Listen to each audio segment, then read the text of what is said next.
আসসালামু আলাইকুম এভরিওয়ান, সকলে কেমন আছেন? আশা করি সকলেই ভালো আছেন।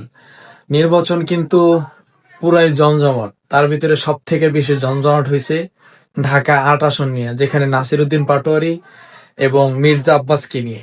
তো এই নাসিরউদ্দিন পাটোয়ারিকে, যাকে নিয়ে এত জল্পনা কল্পনা, কে সে নাসিরউদ্দিন পাটোয়ারি, তাকে নিয়ে তার পরিচয় দিচ্ছেন সার্জিস আলম। ভিডিওটা দেখেন। জানেন না নাসিরউদ্দিন পাটোয়ারি কি জিনিস? মি খালি একটা কথা বলবো, মোর তো সহযোদ্ধা, আমি তো দেখছো নাসিরউদ্দিন পাটোয়ারি এমন একটা জিনিস যে একাই আরেকটা অভ্যুত্থানের নেতৃত্ব দিতে পারে।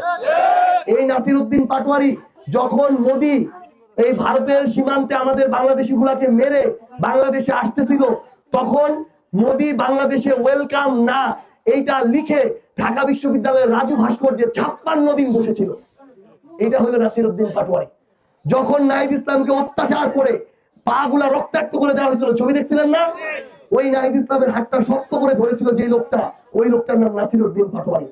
ওই 3 আগস্টে যেদিন শেখ হাসিনার কফিনের শেষ প্যারেক নাড়ার এক দফা ঘোষণা দিচ্ছিলাম, তখন আমাদের পিছন থেকে আমি, নাহিদ, হাসনাত, আসিফ আমাদেরকে শক্ত করে ধরেছিল যে লোকটা, তার নাম নাসিরউদ্দিন পাটোয়ারি।